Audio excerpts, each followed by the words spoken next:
दोस्तों, उपराष्ट्रपति चुनाव संपन्न हो चुका है। बहुत जल्द नतीजों का ऐलान भी हो जाएगा। नतीजे सब जानते हैं कि एनडीए के पास बहुमत था, वो आसानी से अपने कैंडिडेट जिता लेंगे। लेकिन इस बीच एक ऐसा आंकड़ा सामने आया है, एक ऐसी तस्वीर सामने आई है जो इस बात की ओर इशारा करती है कि इस बार का उपराष्ट्रपति का चुनाव पूर्व में हुए किसी भी उपराष्ट्रपति चुनाव के लिहाज से विपक्ष ने एक बहुत बड़ी नैतिक जीत दर्ज की है। वो जीत कैसी है दोस्तों, और वो आंकड़ा कैसा है जिस पर इंडिया गठबंधन की एकता ने चार चांद लगा दिए हैं, जल्दी जल्दी आपके सामने रख देती हूँ बिना लाग लपेट। आज सुबह 10 बजे से लगातार वोटिंग जारी है और सबसे पहले आज सुबह मैंने आपको वोटिंग से पहले की वीडियो दिखाई। दोस्तों, वोटिंग के दौरान हर अपडेट सबसे पहले आपने मेरे चैनल में देखा, और ये खबर भी सबसे पहले आप मेरे चैनल में ही देख रहे हैं कि विपक्ष के जितने भी 312 एमपीज थे, सारे के सारे एमपीज का 100% अटेंडेंस रही। और ये जानकारी कांग्रेस पार्टी के राज्यसभा के सांसद जयराम रमेश ने शेयर किया। दोस्तों, जयराम रमेश ने यह खबर शेयर करते हुए बताया है, the voting in vice president election is over, यानी कि वाइस प्रेसिडेंट चुनाव की वोटिंग संपन्न हो चुकी है। अपोजिशन एक साथ रहा, विपक्ष एक साथ रहा। विपक्ष के सारे 115 सांसदों ने वोट किया और ये अनप्रेसिडेंट है, ये अभूतपूर्व है, ये 100% टर्नआउट है। मतलब विपक्ष की तरफ से जितने सांसद थे, इंडिया गठबंधन के 315 सांसद थे और 315 के 15 सांसद सब वोट करने आए। ये अभूतपूर्व है, ये लिखा है जयराम रमेश ने। इनफैक्ट जानकारी ये भी निकल कर आई है दोस्तों कि विपक्ष में सबसे पहले जिसने बाजी मारी वो थी टीएमसी, ममता बनर्जी की पार्टी। अपने 41 सांसद राज्यसभा लोकसभा मिला के सबसे ममता बनर्जी की पार्टी ने सबसे पहले मतदान करवा दिया। सबसे पहले लाइन में ममता बनर्जी की पार्टी के सांसद विपक्ष में सबसे पहले लाइन में भी लग गए और उसके बाद वो फ्री भी हो गए। इस बीच एक और तस्वीर, एक और आंकड़ा आपके सामने रखना बहुत जरूरी है, क्योंकि इसके जरिए पता चलेगा कि 2024 से पहले की राजनीति और 2024 के बाद की राजनीति में कितना फर्क आया है। दोस्तों, पत्रकार सिद्धार्थ शर्मा ने लिखा है वोटिंग खत्म होने के बाद, उपराष्ट्रपति चुनाव में मतदान खत्म हो चुका है, लेकिन सूत्रों की माने तो एनडीए उम्मीदवार की जीत तय है। लेकिन बड़ी खबर यह होने वाली है कि अब तक के उपराष्ट्रपति चुनाव में विपक्ष सबसे ज्यादा नंबर लेकर आने वाला है। चुनाव की हार लेकिन मॉरल जीत जरूर दिख रही है। दोस्तों, ये बहुत बड़ी बात है। क्यों? क्योंकि कुछ आंकड़े मेरे पास है, मैं आपके सामने रखना चाहती हूँ। जैसे दोस्तों, साल 2002 में भैरों सिंह शेखावत ने सुशील कुमार शिंदे को 149 वोटों से हराया था। फिर साल 2007 में हामिद अंसारी उपराष्ट्रपति बने और उन्होंने एनडीए की उम्मीदवार को 233 वोटों से हराया। फिर साल 2012 में अंसारी दोबारा उपराष्ट्रपति बने और एनडीए की उम्मीदवार को उन्होंने 252 यानी कि 252 वोटों से हराया। इसके बाद 2017 में वेंकैया नायडू उपराष्ट्रपति बने। 272 वोट से उन्होंने उस वक्त की यूपीए थी, क्योंकि यूपीए के उम्मीदवार को हराया। और 2022 में धनखड़ ने बहुत बड़ी जीत दर्ज की थी।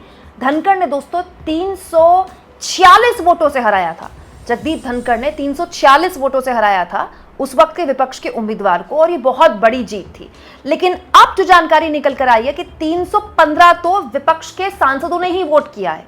ये बताता है दोस्तों कि अब तक के जितने भी उपराष्ट्रपति चुनाव हुए, ये चुनाव अभूतपूर्व इसीलिए है क्योंकि इतने बड़े लेवल पर विपक्ष के उम्मीदवार को कभी शायद ही वोट पड़े हों। और दोस्तों, ये अपने आप में अकेली मॉरल विक्ट्री नहीं है जो इंडिया गठबंधन ने हासिल की है। मैं लगातार आपको कई दिनों से बता रही हूँ दोस्तों कि अलग अलग बीजेपी के वरिष्ठ नेता उद्धव ठाकरे और शरद पवार की पार्टी के सांसदों के साथ संपर्क में है, लेकिन अभी तक कोई क्रॉस वोटिंग की खबर नहीं आई। कहीं से कोई खबर नहीं आई है। अब हो सकता है गिनती के बाद कोई खबर आ जाए, काउंटिंग के बाद, लेकिन अभी तक कोई क्रॉस वोटिंग की खबर नहीं आई। हालांकि इसको पुख्ता तौर पर तभी कहा जा सकता है जब फाइनल आंकड़ा आ जाए, लेकिन अभी तो फिलहाल ऐसी कोई जानकारी निकल कर आई नहीं है। दूसरा दोस्तों, जो उम्मीदवार उतारा गया इंडिया गठबंधन की ओर से, उस लिहाज से भी एक बहुत बड़ी नैतिक जीत थी, क्योंकि सुदर्शन रेड्डी एक सुप्रीम कोर्ट के पूर्व जज थे। वो शख्स जो कि इतने लंबे टाइम तक न्यायपालिका में रहे, गुवाहाटी हाई कोर्ट के, आंध्र प्रदेश हाई कोर्ट के जज रहे। आप कह सकते हैं सुदर्शन रेड्डी ने चुनाव भी बहुत अच्छा लड़ा। वो देश के अलग अलग हिस्सों में जा रहे हैं, अपनी वोट की अपील कर रहे हैं, बाकायदा वीडियो संदेश जारी किया उन्होंने, अंग्रेजी में, हिंदी में। बीजेपी के सांसदों को भी कांटेक्ट किया सुदर्शन रेड्डी ने अपने लिए वोट मांगने के लिए। ये एक, आप कह सकते हैं सुदर्शन रेड्डी साहब ने बहुत अच्छा चुनाव लड़ा। और एक और चीज़ मैं आपको बता दूं, देश को एक नए पॉलिटिकल एक्टिविस्ट भी मिल गए। अब देश के अलग अलग मुद्दों पर आप देखिएगा सुदर्शन रेड्डी बोलते रहेंगे, बयान देते रहेंगे। और क्योंकि सुदर्शन रेड्डी सुप्रीम कोर्ट के पूर्व जज रह चुके हैं हाई कोर्ट में जज का कार्यभार संभाल चुके हैं, इसीलिए उनकी बात को सुना भी जाएगा। दोस्तों इसके अलावा ये चुनाव इतना इंपॉर्टेंट हो गया था एंड टाइम तक आते आते कि बीजेपी को बाड़ेबंदी करनी पड़ी। आप चाहें तो मेरा ये वीडियो देख सकते हैं। तो बाकायदा ऐसी खबरें आने लगी कि मोदी अमित शाह ने कई सांसदों को फ़ोन किया है, ऐसी जगह मतलब सोशल मीडिया भरा हुआ है, मोदी जी के 10 मंत्रियों की टीम बनाई गई। वो खबर भी सबसे पहले मैंने आपको आज सुबह रख दी थी। किरण रिजिजू सहित धर्मेंद्र प्रधान और नित्यानंद राय सब अपने घर में आज सुबह सुबह अलग अलग जो सांसद हैं अलग अलग राज्यों के, उनको नाश्ता करवा रहे हैं। फिर सबको जिम्मेदारी दी गई है कि सब वो संसद लाया जाए, सब सुनिश्चित किया जाए कि सब वोट डाल रहे हैं नहीं डाल रहे हैं। ये बताता है दोस्तों कि बाड़ेबंदी को लेकर ये इस तरह का माहौल, मुझे नहीं पता कि पूर्व में किया गया नहीं किया गया, लेकिन इस बार किया गया क्योंकि क्रॉस वोटिंग का डर था। ये बहुत बड़ी बात है उस बीजेपी में जिसके लिए कहा जाता है कि वो किसी से नहीं डरती।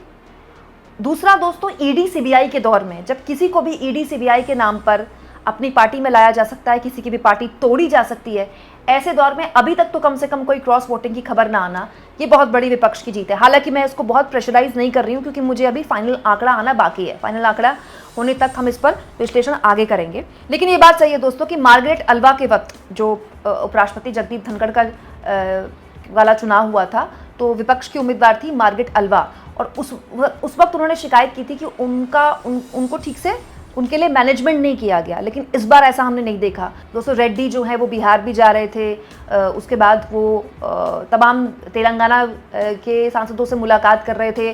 समाजवादी पार्टी के सांसद आज उनसे मिले हैं संसद भवन में। अखिलेश यादव उनके साथ फोटो शेयर कर रहे थे। ये बता रहा था कि इंडिया गठबंधन ने भले ही शुरू में इस बात को लेकर अलग अलग राय हो कि चलिए चुनाव नहीं लड़ते हैं, क्योंकि कुछ पार्टी चाह रही थी, समाजवादी पार्टी चाह रही थी कि कैंडिडेट नहीं उतारते, हर युद्ध लड़ना जरूरी नहीं होता। लेकिन बाद में सहमति बनी कि भाई नैरेटिव सेट करेंगे, हम चुनाव लड़ेंगे, ये जानते हुए भी कि आपने हारना है, ये जानते हुए भी कि नंबर गेम आपके पास नहीं है, विपक्ष ने अपना शक्ति प्रदर्शन तो किया। ये बहुत दिलचस्प है आज के दौर की राजनीति में। इसके अलावा दोस्तों एक और चीज़ जो कि बहुत ज़्यादा लंबे वक्त तक देखी जाएगी, दोस्तों आप देखिए चंद्रबाबू नायडू पलटी मारेंगे नहीं मारेंगे, इसको लेकर कितनी खबरें चली, क्रॉस वोटिंग हो जाएगी, ये हो जाएगी। अब देखिए हर महीने 2 महीने में इस तरह की खबरें आ जाती, नायडू नाराज हैं, नायडू पलटी मारेंगे, नायडू के साथ राहुल गांधी संपर्क में है। तो नरेंद्र मोदी को इस तरह की सरकार चलाने की आदत नहीं होगी। आप सोचिए कि अब वो इस तरह की सरकार चला रहे हैं जहां पर उनके सबसे इंपॉर्टेंट सहयोगी के लिए ऐसी बातें उठ जाती हैं। एक बात और मैं यहाँ पर रेखांकित करना चाहती हूँ दोस्तों, बीजेडी, बीआरएस और वाईएसआर कांग्रेस, खास तौर पर वाईएसआर कांग्रेस और बीजेडी, ये 2 पार्टियां हैं जो अपने अपने राज्य में, कांग्रेस पार्टी ये दावा कर रही कि एक्सपोज हो गए हैं। क्यों? क्योंकि वाईएसआर कांग्रेस दोस्तों आंध्र प्रदेश का प्रमुख विपक्षी दल है, लेकिन उन्होंने वही वोट किया जहां वहां की सरकार वाला दल जो है, जो बीजेपी और चंद्रबाबू नायडू है, सत्ताधारी दल जो है, वो वोट कर रहे हैं। तो ये एक ऐसा मुद्दा है जिसको लेकर अब कांग्रेस पार्टी जब भी चुनाव होगा आंध्र प्रदेश में, वो ये इसी मुद्दे पर चुनाव लड़ेंगी कि देखिए हम तो कहते ही हैं कि ये बीजेपी की बी टीम है। ये नैरेटिव के लिहाज से, परसेप्शन के लिहाज से वाईएसआर कांग्रेस के लिए लंबे टाइम तक बहुत नुकसानदेह रहने वाला है। यही काम दोस्तों कांग्रेस पार्टी ने उड़ीसा में किया। अब नवीन पटनायक चाहती तो वो एनडीए के उम्मीदवारों को वोट कर सकते थे कि दोस्तों उनकी अपनी पार्टी का दबाव उन पर बहुत ज़्यादा था, इसीलिए उन्होंने वोट उनसे अपने आप को एब्सटेन कर लिया। वो खबर भी मैंने सबसे पहले आपको कल बताई थी कि बीआरएस और जो नवीन पटनायक है उनकी पार्टी ने तय किया है कि वो चुनाव में वोट नहीं करेंगे। लेकिन वोट ना करके भी अब कांग्रेस पार्टी यही कह रही है उड़ीसा में, कांग्रेस पार्टी की इकाई, देखिए हम तो ये कहते ही हैं कि ये बीजेपी की बी टीम है। तो ये एक लंबे टाइम तक नैरेटिव अलग अलग राज्यों में सेट करता है जहां पर विपक्ष की सरकारें नहीं हैं। आप इस मुद्दे पर क्या सोचते हैं दोस्तों? कमेंट बॉक्स में जरूर लिखें और जितना हो सके चैनल को शेयर भी करें, सब्सक्राइब भी करें।